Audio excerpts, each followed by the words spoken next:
México. Muy bien, Suso nos va a hablar de la Primera Guerra Mundial, las causas y cómo era el deseo de los países unidos de desaparecer el mapa europeo, modificarlo completamente, sacar de la jugada a Alemania y armar un nuevo atlas del mundo. Pero no solo eso.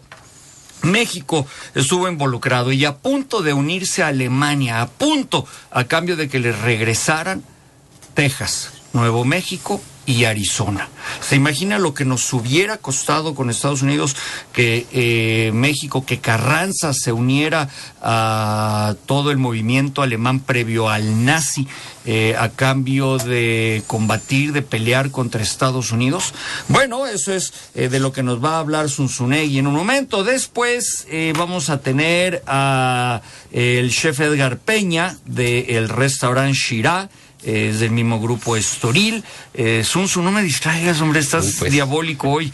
Ahí anda con su diablito en los dedos. Traes al dedo en el dedo. Exacto, al anular. Diablo, y ahora estás, bueno, está en fin. Estoy jugando con las cámaras. ¿Por qué lo traes en el dedo anular al diablo? Ahora sí que le metiste el dedo al diablo. Sí, no lo pensé tan freudianamente como tú. Yo nada más lo metiste casualmente en ese dedo. Exacto. Te lo has puesto en el dedo en el que te saca los mocos.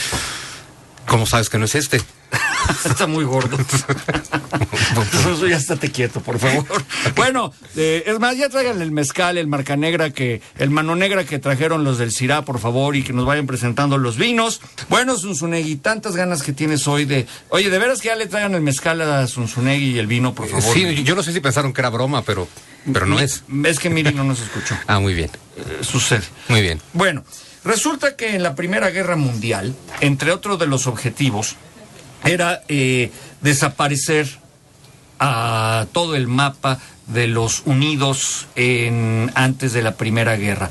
La Primera Guerra la impulsa a Alemania, unido al imperio austrohúngaro, porque el príncipe de Serbia mata al al canciller, que era al archiduque, al heredero al trono del imperio austriaco, nada más y nada menos. Y todo porque los serbios estaban furiosos porque los habían incorporado al imperio austrohúngaro. Pero era tal la rabia que tenían y se sentían tan ofendidos que ellos empiezan con toda esta...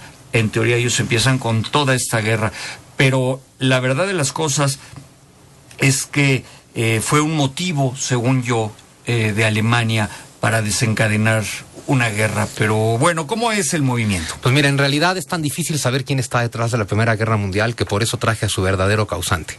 Por eso es que me traje a Satanás. El diablo. El mismísimo diablo. Porque mira... Oye, ¿por qué trae flequito como el del gallito que traía... No, si te fijas, me trae greñita atrás como si fuera cantante grupero. No, como si fuera el peje. Pues, no, para el peje me compré otro títere, otro día te lo traigo. Ah, ok. Me conseguí otro.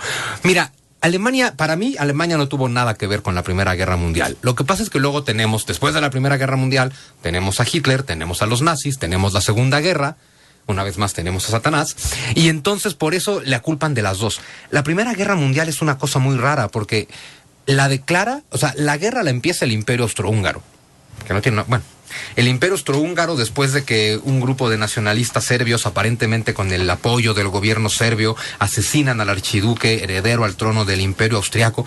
Pero de pronto habrá que pensar por qué el hecho de que el Imperio Austriaco y Serbia traigan broncas entre ellos hace que Rusia y Alemania empiecen una guerra. ¿Una rivalidad económica o una lucha de poderes? Es una rivalidad económica, sobre todo. En realidad, el asesinato del archiduque de Austria el 28 de junio de 1914 no es el motivo de la guerra, es el pretexto de la guerra. Si queremos buscar el motivo de la guerra, hay que irnos por lo menos 50 años atrás, porque, bueno, y siendo muy profundos, hasta 100 años atrás, todo el siglo XIX, el gran siglo del imperialismo, cuando las potencias europeas se consiguen colonias por todo el mundo, cuando el imperio británico se convierte en un imperio que abarca el 30% del planeta, con la revolución industrial empieza esta competencia capitalista. Yo creo que la mejor definición de la Primera Guerra Mundial la dio Lenin. Lenin decía, esta es una guerra de capitalistas peleándose por los mercados. ¿No siempre es así? Siempre, pero pues Lenin fue el primero que lo dijo. Particularmente aquí es muy notorio. Y otra cosa muy importante, no hay que olvidarnos que Alemania no existía hasta antes de 1871. Ajá. Entonces, el hecho de que Alemania se unifique y surja como país y como potencia industrial que rivaliza en producción con Inglaterra, eso es lo que hace que Inglaterra esté muy pendiente de lo que hace Alemania. Ahora, la culpa se le echan a Alemania, yo no sé por qué, insisto, porque la guerra se la declara el Imperio Austriaco al gobierno serbio, entonces Rusia le declara la guerra a Austria-Hungría, y hasta después es que Alemania le declara la guerra a Rusia, y entonces Francia le declara la guerra a Alemania, y entonces, bueno, viene una declaratoria de guerra de todos contra todos. Sin embargo, a mí hay un dato que me interesa mucho resaltar siempre, y es, para mí, ¿quién inicia la Primera Guerra Mundial? Winston Churchill. Que Winston Churchill es muy conocido por la Segunda. Sin embargo, el 22 de julio de 1912, 2 años antes de que empiece la Primera Guerra Mundial, Winston Churchill ya era el Lord del Almirantazgo inglés, es decir, el encargado de la Marina. Uh-huh. Y con ese puesto, Winston Churchill, el 22 de julio de 1912, ante el Parlamento inglés, pidió que se duplicara el presupuesto para la guerra, que se duplicara el presupuesto para la Marina y que se duplicara el presupuesto para las armas. Y ahí habrá que preguntarse, bueno, y si Inglaterra no está buscando una guerra, ¿por qué de pronto quieres duplicar tu presupuesto de armas, duplicar tu presupuesto de guerra, duplicar tu presupuesto de barcos? E hizo otra cosa muy importante.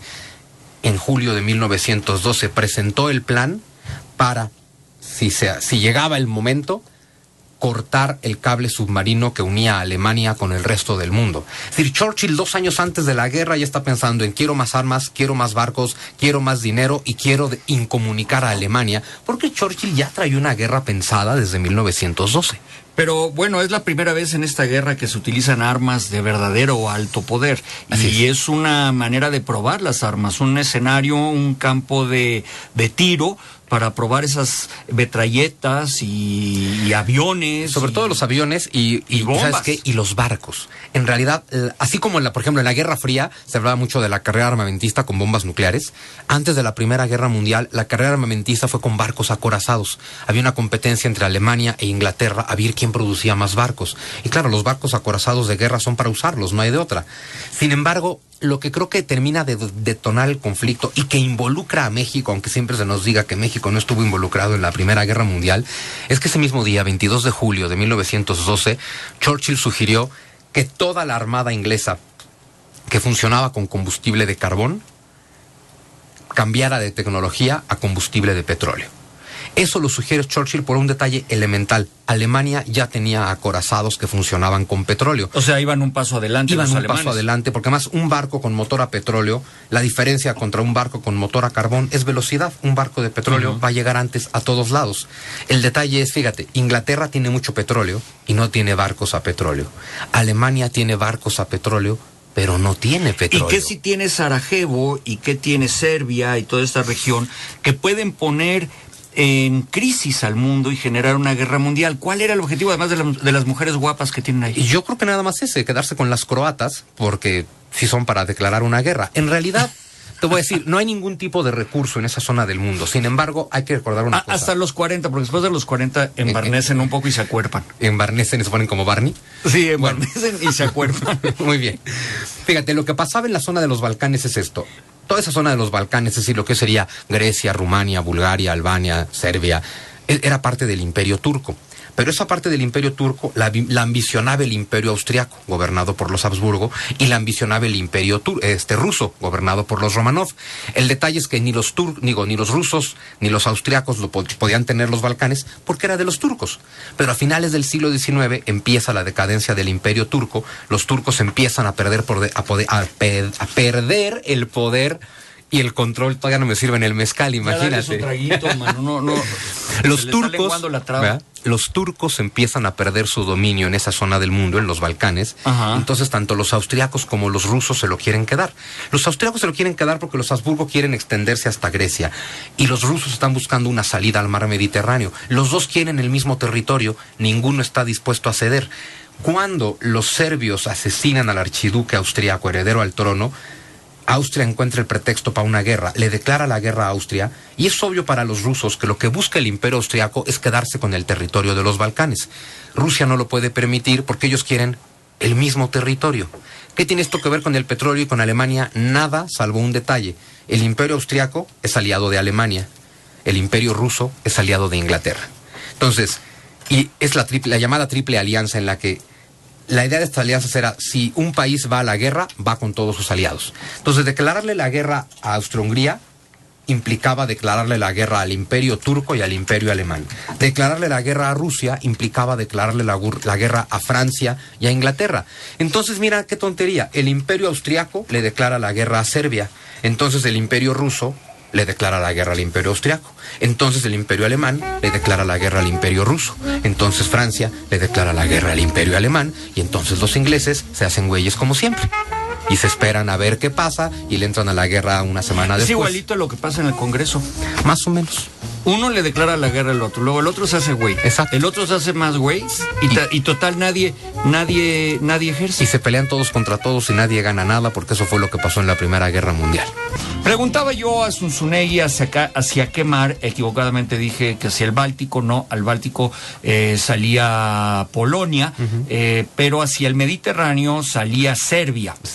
Y más bien Montenegro. De Sarajevo, que el príncipe de Sarajevo es el que mata al... No, es el príncipe... Bueno, en realidad, al archiduque nadie sabe quién lo mata. Pero en teoría lo mata una asociación nacionalista serbia llamada La Mano Negra, que aparentemente... Mira, como el mezcal. Exacto, porque Mezcal, por eso trajimos negra. Mezcal Mano Negra, para que viniera al caso con el tema. Y pues, ¿no tienes un diablo negro? No, pero bueno, más o menos. El punto es...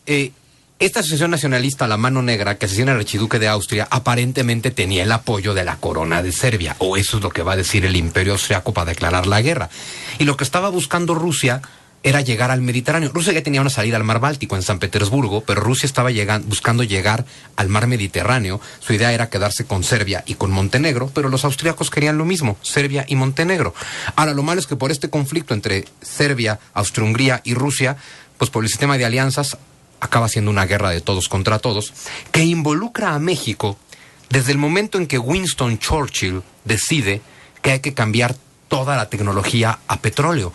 Bueno, y desde el momento en que el Kaiser Wilhelm II de Alemania también Otto von Bismarck. No era Wilhelm, era Bill Ojete. También. En el momento en que el Imperio Alemán desarrolló tecnología con petróleo, tienen este detalle. Imagínate esto, Alemania desarrolla motores de petróleo, pero no tiene petróleo. Entonces tienen que ir a conseguirlo en algún lugar del mundo. El detalle es que en esa época, 1910, pensemos, no se sabe dónde hay petróleo. Hay petróleo en Mesopotamia, que era parte del Imperio Turco. Hay petróleo en Persia y hay petróleo en México. Y para 1910 México es la primer reserva de petróleo del mundo. Entonces una guerra que se va a pelear con máquinas que usan petróleo. A ver, despacito. Para 1910 México era la primer reserva petrolera del mundo. ¿Cómo lo sabían si no se sabía bien cómo bueno, es decir, de las que se sabían entonces y con la tecnología de entonces, México era la reserva más grande. Luego, evidentemente, se supo que no lo era, pero para 1910 el dato era: México es la primera reserva del mundo. Y si la guerra, que ya es evidente que se avecina, se va a luchar con petróleo, pues necesitamos controlar México. De ahí que tanto Inglaterra como Estados Unidos como Alemania estén viendo cómo se meten en México. Ahora, en 1909 es cuando México entra en esta guerra, o sea, 5 años antes de que empiece. Porque en 1909 el presidente de Estados Unidos, William Howard Taft, se entrevista en El Paso, Texas, en Ciudad Juárez, con Porfirio Díaz. Y le pide que le dé todas las concesiones petroleras a Estados Unidos. Cuando hay concesiones para Inglaterra también. Y le pide que el ejército mexicano se abastezca de armas gringas, cuando el ejército mexicano se abastecía de armas alemanas y le estaba dando concesiones petroleras a Alemania. Entonces, ahí hay quien dice que después de esta entrevista de Porfirio Díaz con el presidente gringo Taft, es cuando Estados Unidos decide que hay que quitar a Porfirio Díaz del poder, y es cuando empiezan a fraguar la Revolución Mexicana, y es cuando el gobierno gringo apoya a Madero para quitar a Porfirio Díaz. Ahora, como luego Madero resulta un incompetente que jamás fue capaz de poner orden, el propio gobierno norteamericano decide quitar a Madero. Al principio apoyan a Félix Díaz. Bueno, primero apoyan a Bernardo Reyes, pero Bernardo Reyes muere en el intento de dar un golpe de Estado a Madero. Entonces el gobierno gringo decide apoyar a Félix Díaz. Sin embargo, Victoriano Huerta los traiciona a todos, da el golpe de Estado y toma el poder.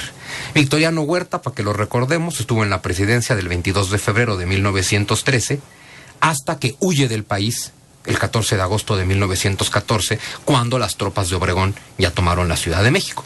Pero aquí lo interesante es, Para 1914, antes de que empezara la guerra, Estados Unidos ya había invadido el puerto de Veracruz y el puerto de Tampico. Y que tenía petróleo casualmente. Es el punto, habrá que preguntarse por qué. La versión oficial es que era para apoyar a Carranza. En realidad son 100 destructores norteamericanos vigilando nuestros pozos petroleros para que no se los queden los alemanes. Y además ya sabían que en Texas había mucho petróleo. Texas ya era de Estados Unidos. Claro, y también los alemanes podían llegar. Ahora fíjate, Victoriano Huerta salió huyendo de México y a pesar de que hay 100 barcos gringos bloqueándolo, logra huir, llega a España.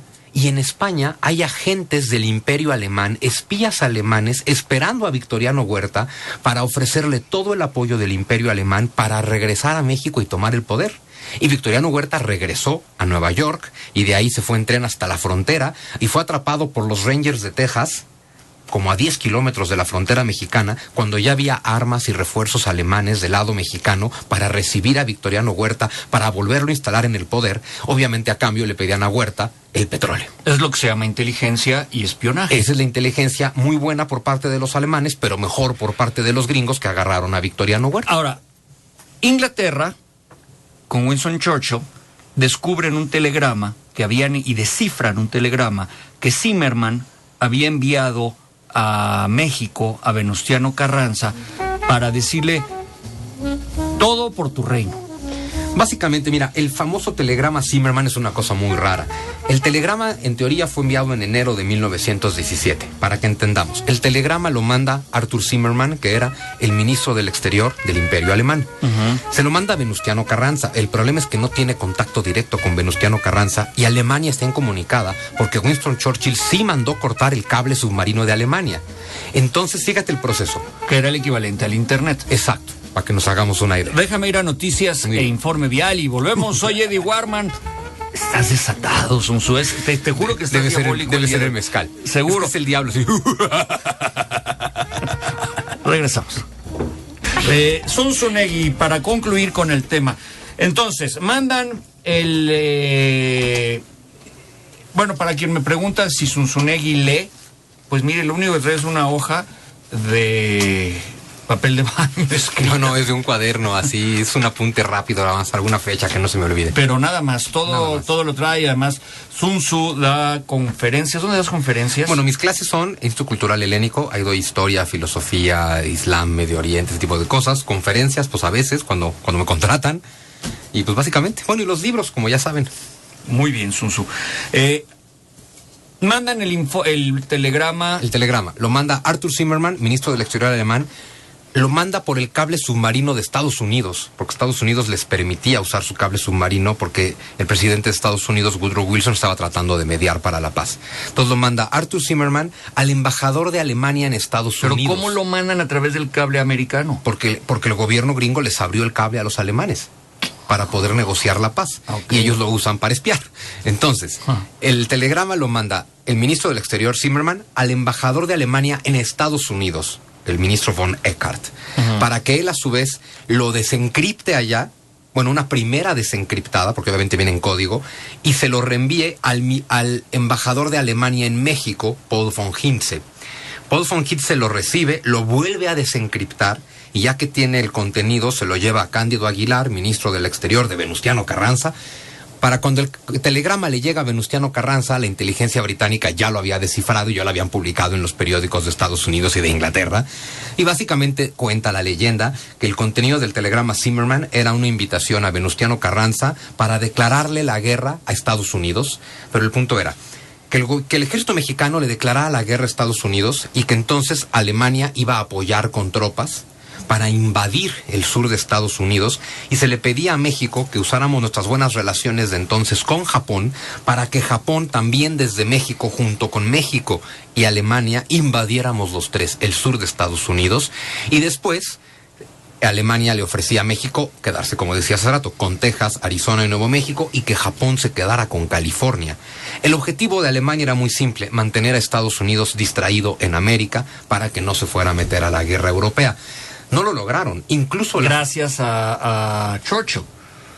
Aquí no es tanto Churchill. En la Primera Guerra Mundial Churchill no es tan importante. Bueno, es importante porque es el Lord del Almirantazgo.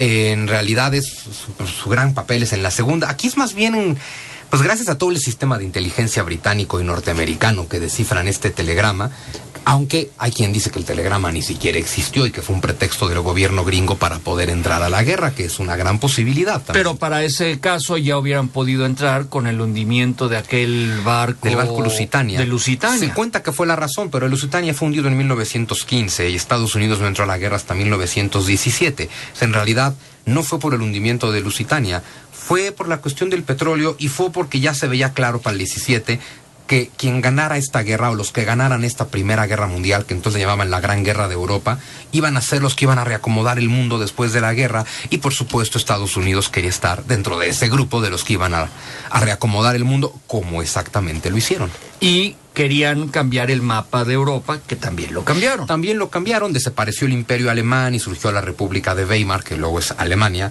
desaparece el Imperio Austriaco y de ahí surge Austria, Hungría, Rumania, Checoslovaquia, Yugoslavia, Serbia, Montenegro, desaparece el Imperio Turco y de ahí surge Turquía, Albania y también los países de Medio Oriente, sí, bueno, y desaparece el Imperio Ruso y nace la Unión Soviética, que eso no tiene que ver con los gringos. La historia que casi no nos cuentan, que un día sería interesante platicarla aquí, es que Lenin pudo ganar la Revolución Soviética e implantar su sistema en el Imperio Ruso gracias al apoyo del espionaje alemán, porque una vez más Alemania, tratando de quitarse enemigos en esta guerra, apoyaron a Lenin para que pudiera salir de su exilio en Suiza, atravesar por Alemania, cruzar el mar Báltico, llegar a Suecia, llegar a Finlandia, llegar a San Petersburgo con armas y dinero alemán, ganar la revolución, tomar el poder y salirse de la guerra para que Alemania ya no tuviera que preocuparse por el frente ruso.